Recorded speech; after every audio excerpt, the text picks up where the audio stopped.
In recent years, amid heightened tensions between Russia and Ukraine, the phrase completing the Minsk Protocol has become a meaningless mantra.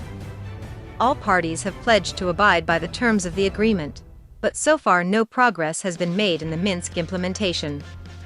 In diplomatic efforts, can the parties breathe life into this 7-year-old agreement? French President Emmanuel Macron believes that the solution to the Ukraine crisis can only be political and its basis can only be Minsk Protocol. Today's international commentary would like to address the topic: what is the Minsk Protocol? Is that the only way to peace in Russia, Ukraine?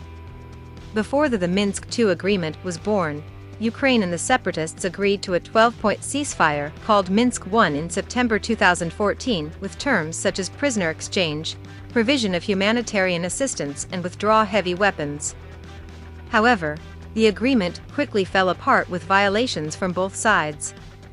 A rare meeting of the leaders of the Normandy Quartet took place in the Belarusian capital Minsk in February 2015, including Russian President Putin, Petro Poroshenko, French President Hollande and German Chancellor Angela Merkel.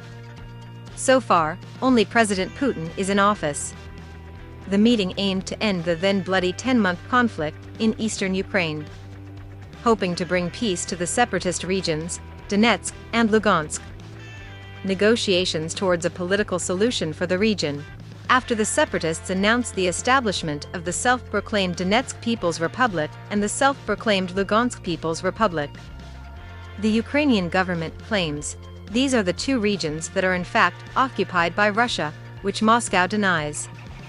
After a 16-hour negotiation session through the night. As a result, the Minsk II agreement was signed by representatives of Russia, Ukraine and separatist leaders and the Organization for Security and Cooperation in Europe (OSCE). It was later adopted by a United Nations Security Council resolution. This 13-point agreement includes provisions, a complete ceasefire and immediate withdrawal of heavy weapons by both sides. The OSCE is responsible for overseeing the ceasefire and dialogue with the interim autonomous governments in Donetsk and Lugansk.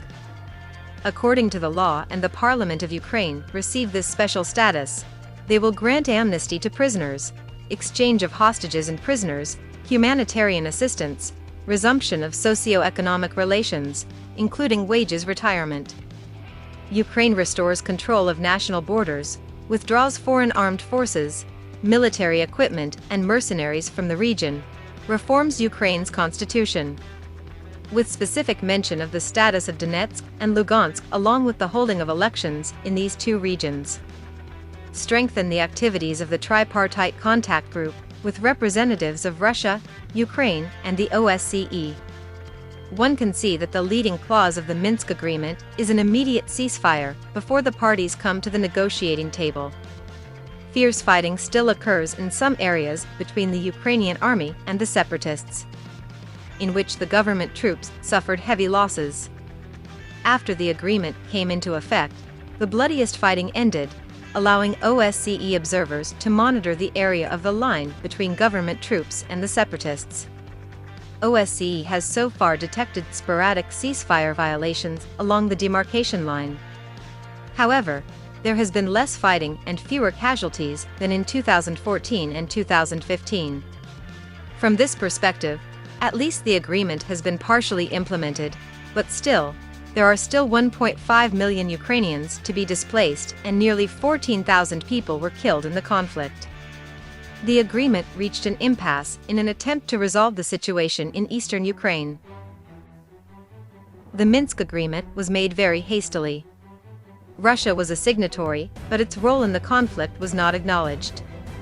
Indeed, there is no mention of Russia in the text of the document, which allows the Kremlin to declare that it is merely an observer and that the agreement must be enforced between the Ukrainian government and the separatists in the region. Winter. Meanwhile, Kiev's refusal to negotiate directly with the separatists makes the terms of the deal, such as a ceasefire and withdrawal of heavy weapons, almost impossible to enforce. The language of the agreement is also quite vague. A major obstacle has caused Russia and Ukraine to interpret its political course in very different ways, leading to the implementation of this agreement becoming a conundrum. Ukraine sees the 2015 agreement as a tool to re-establish control over separatist-held areas. It wants a ceasefire so it can control the Russian-Ukrainian border, hold elections in the Donbass and transfer power in a limited way to the separatists. However, Russia sees this as an agreement that obliges Ukraine to fulfill its obligation to give the separatist authorities in the Donbass full autonomy and representation in the central government. Russia does not deploy any regular troops in eastern Ukraine. The Russian gunmen participating in the war here are all volunteers. Russia wants to hold elections in the Donbass while the separatists still control the area and the border. As a result, efforts by Western diplomats to narrow this circle of differences have gone nowhere. Another problem is that the status of separatist-controlled areas in the Donbass region has never been determined. Kiev argues that the Donbass is only entitled to as much autonomy as any other part of Ukraine within a federal structure. Meanwhile, Russia pointed to language in the Minsk agreement referring to the special status of certain regions of Donetsk and Lugansk, explaining that it allows these regions to have police forces and systems, separate judicial system, among other advantages. But any Ukrainian government that agrees to give Donbass special autonomy, that could be met with a backlash from the Ukrainian public. In 2015, President Petro Poroshenko then introduced constitutional amendments to human rights and was strongly opposed by nationalist groups. Then riots broke out in Kiev, killing executive staff. If the language is interpreted in Russia's favor, the Minsk agreement can help Russia maintain influence in Ukraine through separatist groups in the Donbass region. It will give Russia the ability to control the region without need to be annexed to the territory as happened in the Crimean Peninsula in 2014. Furthermore, the highly autonomous Donbass region also gives Russia more say in Ukraine's domestic affairs, depending on how holding elections, pro-Russian separatists may be elected to the Ukrainian parliament. These MPs would then be able to help Moscow thwart any attempt by Kiev to join NATO or the EU. This is a key request in the list of security proposals that Russia has sent to the US and NATO to reduce tensions in Ukraine. Recently, world leaders have also increasingly touted the Minsk agreement as the most likely way out of the current tense situation. French President Emmanuel Macron declared that unanimously implementing the Minsk agreement is the only way that will allow us to build a peace and a possible political solution. Meanwhile, U.S. Secretary of State Antony John Blinken said that the U.S. and Ukraine agreed to support the Minsk agreement as a way to resolve the conflict. However, he also hinted that given the remaining challenges, the Minsk agreement is not the solution to all problems. Observers said that turning the Minsk agreement into a solution to the current Ukraine crisis requires a lot of diplomatic efforts between the parties as well as certain concessions, which both Ukraine and Russia have so far declared. Dad doesn't approve. Russian Foreign Minister Sergei Lavrov said that if Ukraine implements the Minsk agreement according to the Russian interpretation, then of course Russia will be satisfied with the result. But Sergei Lavrov added that this scenario is very unlikely to materialize. Disagreements over how the Minsk agreement should be implemented will ultimately boil down to the extent of Ukraine's sovereignty over the eastern Donbass region. The question will be whether Ukraine has the sovereignty it wants over the Donbass, or is that sovereignty limited, as Russia claims. During a recent meeting with French President Macron, President Volodymyr Zelensky reaffirmed that Ukraine is committed to the Minsk agreements, as long as the parties follow through on how Kiev explained about Minsk.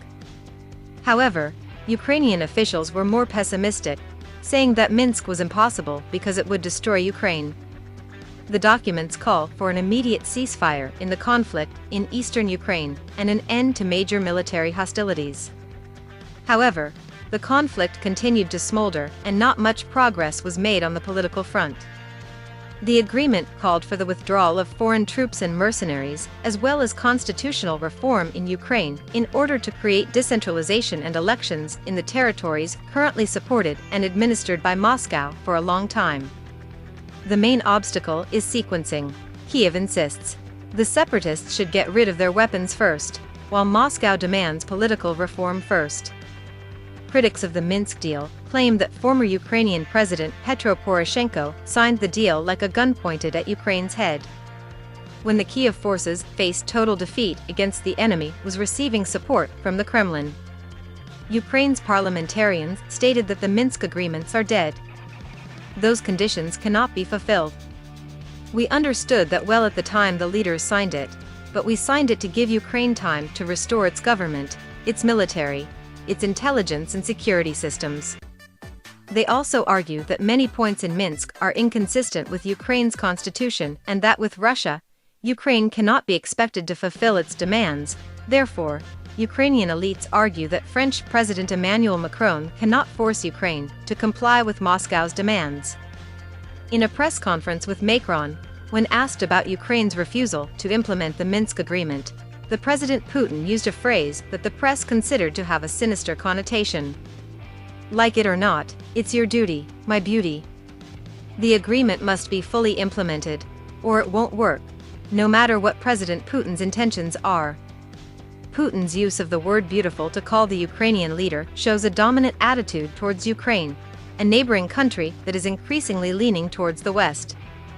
The very next day, Ukrainian President Zelensky replied that Ukraine is indeed tolerant because it suffers a lot from Russia, but in reality Ukraine wants to avoid an invasion from Russia as well as eliminate the potential threat when it comes to Russia. Ukraine's economy is declining day by day. Thus, Zelensky is promoting Minsk as a possible solution, at least in public. According to Ukrainian analysts, within the framework of the agreement Minsk can indeed lead to peace through any challenge, but only if the steps and their content can only be complete respect for sovereignty of Ukraine. The Minsk II agreement is a vehicle for direct exchanges between Russia and Ukraine. Moscow probably sees Minsk II as a way to ensure its most important security requirement will be fulfilled and Ukraine will never join NATO. However, Washington and NATO rejected this request. With Ukraine, this agreement could be an opportunity to regain control of the area adjacent to the border with Russia and put an end to the fear of asphyxiation of military attack, at least for the time being. Ukraine says it will never allow Russia to have a veto on decisions related to Ukraine's foreign policy, and many in Ukraine see the full implementation of the Minsk agreement as a concession to Russia.